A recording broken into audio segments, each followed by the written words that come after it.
Today on Talking TB, we're going to be discussing gender, intimacy, and TB. Hi, I'm Ashna Ashish. I'm a lawyer, a public health professional, and an MDR TB survivor associated with Survivors Against TB, which is a TB survivor collective working with survivors and advocates and experts to ensure that persons affected by TB get person-centered TB care. With me today is Sandhya Krishnan, who's an executive coach, a storytelling trainer, a TB survivor, and an SATB fellow. Sandhya, thank you so much for joining us here today. I want to begin with discussing how TB impacts intimate relationships and what are some of the common challenges from the perspective of TB survivors. I think, as you said in the introduction, Ashna, the key point is that it is one of those areas that's not discussed at all. So I think the entire darkness around it is probably all pervasive, right? I can speak of my experience and the experience of people who have shared their stories with me, but on multiple levels. The disease itself is one of the big symptoms is fatigue, right? And the disease affects so many parts of us. It's all pervasive, and when your body feels like it is in malaise, if you feel unwell, it obviously affects every part of us, and there's a very strong mental element to it as well. Some forms of TB have a lot more symptoms. So whether it's the fatigue, whether it's the nausea, so many other symptoms, and then of course there are the effects of the drugs that we take as well, which have effects on the body, but again on the mind as well. And well, with everything, it's as simple as that when you're in rest and digest, when you feel well, is when you can feel feelings of arousal or feelings of intimacy or feeling of connection. When you feel unwell, it affects this necessarily on so many fronts, right? Adding to that the feeling of stigma, the worry of spreading disease, and everything just compounds. So it is an area that probably should have been discussed long ago, and it does have impact on so many different levels, which is what I'm sure we'll talk about. I want to get a little bit specific in terms of the impact. We do know that, of course, it impacts everyone affected by TB.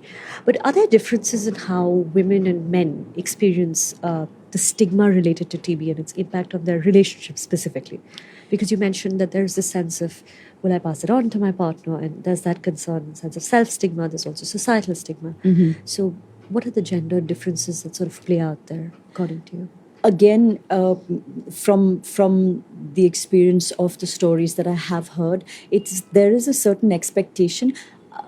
Well, I'll say some of it is common to the experience of women with any kind of health condition, which is that it's often discounted on the one hand, but also stigmatized more, right? So whether it's a woman who has to live separately or being considered, not safe to live in the house, in many cases, I have seen that same metric is not applied to the man. So that kind of familial or societal stigma that impacts, which of course then will impact everything else, including intimate relationships. On the other hand, there is the expectation that, okay, now you've got your diagnosis, now you're on medication, it's business as usual, right? Now please get back to life because we've spent our 2 days dealing with taking you to the doctor and that was a lot. So and one of the expectations is legitimately that the woman resume intimate relationships because that is her duty. And again, I mean, this is oversimplifying it. But from again, this is just because this isn't spoken about enough. I can only speak from the anecdotal experiences and conversations that I have had, right? Where there is a certain level of anguish because there are times when you don't feel well for months after, if not years after, not to mention that it affects your mind, your self-confidence, all of which, and of course the worries about money, worries about family, kids, and as you mentioned, all of the kind of stigma, each of these will impact our ability even to be sexually active or to have feelings of arousal or intimacy. So does everything that is gendered also affect women with TB? Yes, but specifically also that TB in itself compounds each of these in its unique ways. I want to dive a little bit deeper and sort of explore how TB treatment specifically affects sexual health and emotional intimacy. Could you speak a little bit to that? I'm not the expert, but again, I will say that the impact of the drugs, you know, it can be quite devastating. To say the least. I mean, some may sound like a dramatic word, but something as simple as how you feel about yourself, first of all, when you get on it, the nausea and the other side effects, your sweat is discolored. Many of our drugs have impact on our brain. They create depression like symptoms, several other mental health concerns, adding to those of the disease itself. On the whole, it doesn't make for a very wholesome lived experience. None of our drugs is side effect free, and also just and sometimes people are taking drugs through the day, right? So the tension of that and the fear of not knowing what to expect the next day, or when we will ever turn around a corner, when the darkness will end, are we even going to make it? All of these will necessarily impact, and the length of the treatment, right? Sometimes some of us were on drugs for a year or more. You're a case in point as well. When you're on drugs for this much, you don't even see light at the end of the tunnel. The last thing that you can think of, which is, again, like I said, there may be expectations around that what more do you need now that you've got the medication, right? But it's a very long journey, and even on the other side of it, many of us were changed as people, right, at the end of our treatment. And once the disease was over, yes, we knew we were disease free, but the impacts that followed as a result of that, the isolation, the loss of job, the loss of identity, these carry on through, and they of course affect our sense of sexual health and well-being as well. Sandhya, thank you for bringing out how it impacts how we feel about ourselves, right? Both the disease and the treatment. What role do you think self-esteem plays? Because this affects your sense of self so deeply. What role do you think self-esteem plays in the relationship dynamics of TB-affected individuals? It's huge, and I think again this begins with what the dynamic was even before the disease hits, right? Very often in many relationships with women and other genders, the relationship is rarely one of peers or equals to start with, and in so many of these dynamics, there is a sense of one person having a lot less agency than the other partner, which only gets exacerbated with the disease. I'll say it works both ways. So if it in a heterosexual relationship, if it were the man who were dominant to start with, had the disease, if he's feeling better after medication, then he's not disease free. He may not even be in contagious forms of the disease. He may not be contagion free, but he if he wants it, the woman will have to comply. That's some of the dynamics. And the other way around as well, which is that I am now symptom free, but I'm still treated as if I'm contagious. So it's not just how we perceive ourselves. Sometimes it's how everybody else perceives us. It's doubly hard again to maintain that self-esteem. But also I will say, so much of our self-esteem, we are so permeable to our surroundings and to our community and tribes around us.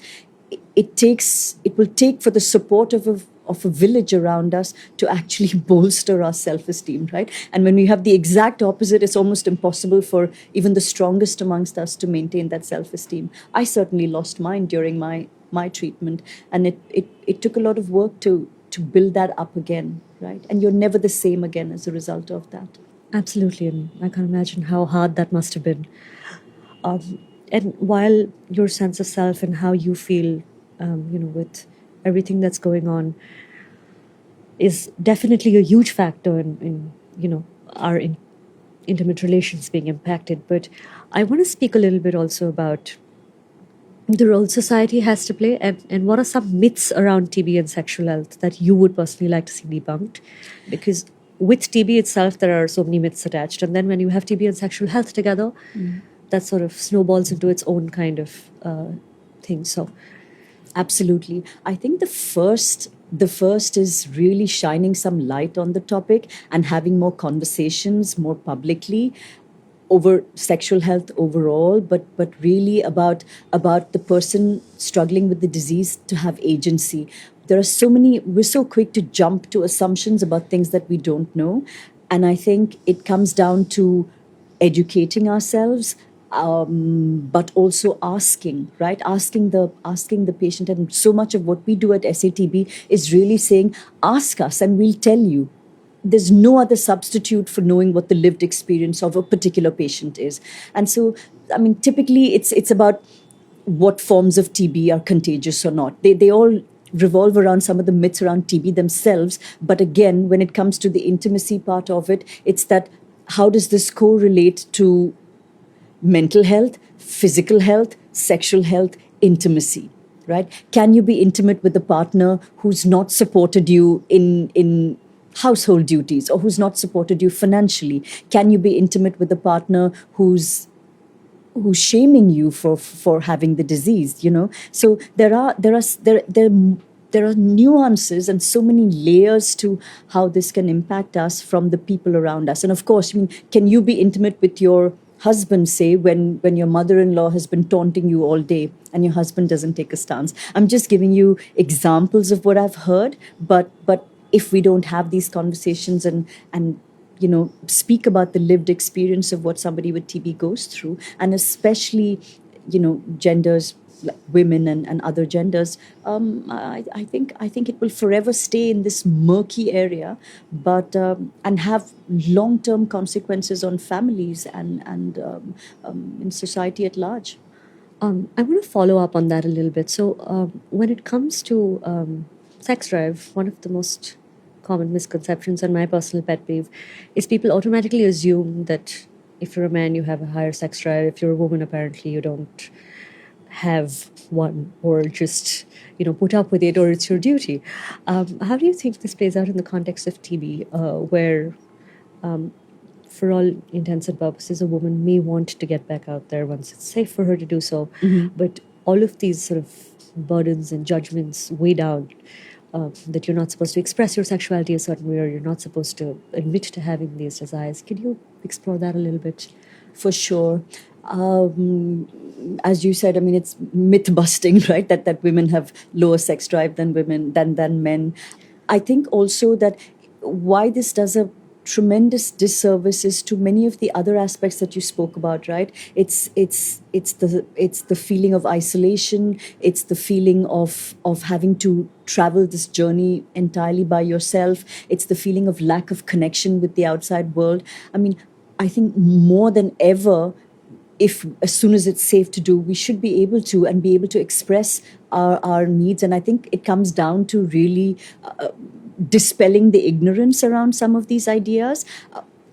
Intimacy can be such a powerful way, intimacy and sex in its various forms can be such a powerful way to reclaim our self-confidence, to just get out of our own heads and not be thinking about disease, home, this, that for a short amount of time. It can deepen bonds that, when you're staring death and disease in the face, it could be a wonderful time to reconnect with the people who are most important to you, one of which is, of course, our intimate partners. And I feel like there's a wonderful opportunity there, really, for us to grow as communities, as families, and indeed with our intimate partners. But that will only happen if we dispel some of these myths and the ignorance and fear also.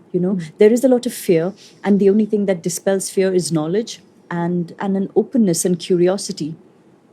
You spoke about reclaiming, a sense of empowerment through exploring intimacy, and I find that really beautiful. Specifically, when we talk about survivors, how do you think they can regain their sense of intimacy and closeness in relationships after TB treatment?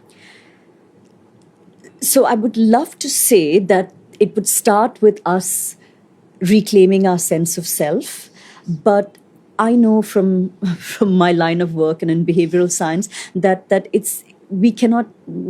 Sometimes we can love ourselves more when we are loved by the other, and so it comes down first to recognizing that there has been that sense of loss of whether it's identity, self-esteem, sexuality even, and to start again with curiosity, right? We don't need to go from 0 to 100, but we can start with in the way that feels most comfortable to us. If we can self-soothe, we must try that.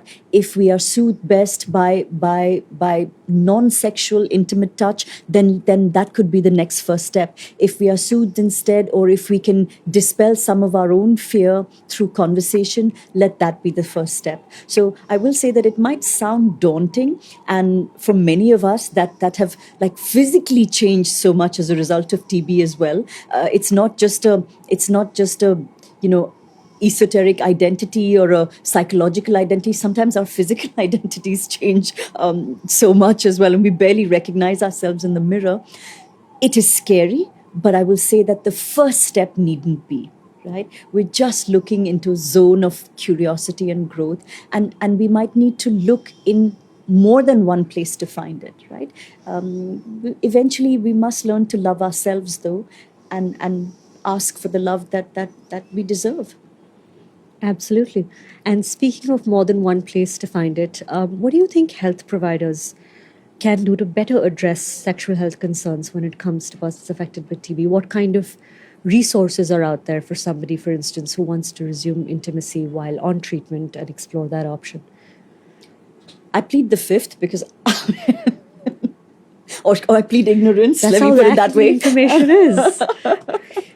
I wish that there were resources out there, and if there are, I certainly haven't come across any in all the years that I've been working in this field. I will say that even, I mean, it was not a conversation that I felt comfortable to have with my healthcare provider. And it certainly was a question on my mind. I finally did muster the courage to ask. But again, I felt quite alone in this, and that it was just me asking the questions and me having to figure out, and me. I mean, I felt very much like the onus was on me to make that discovery. And I'm not shy, or and I have the vocabulary, right? I feel it comes down to healthcare providers to be educated in this, and whether it's them or their support staff that hopefully survivors will have access to counseling. It really comes down to them taking the initiative and asking them how their sexual well-being is. It's one thing asking how they're feeling physically. Now they're starting to ask how people are feeling emotionally, mentally. I think it's very important that we ask how we're feeling on all fronts as well, right? And sexual health it's very much a part of thriving and feeling good and feeling alive in your skin. So it comes down to giving them the vocabulary to ask this with sensitivity, and based on culture norms and other societal sort of within the realms. But I think also the more I have seen, honestly, Ashna, I feel like the human experience is so universal. Sometimes we're a little too scared to ask because we think we might offend, but we're so universally human. I think the possibility of overstepping is much lower, and the joy of being asked a question that is so relevant to us. I'll say that, I'd rather err on the side of taking that chance for a healthcare provider to say, "Are you okay? Is there anything you need? Do you need some information?" It's really the first step. Absolutely. And one of the barriers that you did identify is that hesitation comes from a cultural context, from societal norms. Could we talk a little bit about what are the cultural attitudes towards TB and sexual health, and how would you like to see these change? I will have one anecdote from maybe one from one each, and that too just in like my vicinity of the people of the various genders that I have worked with.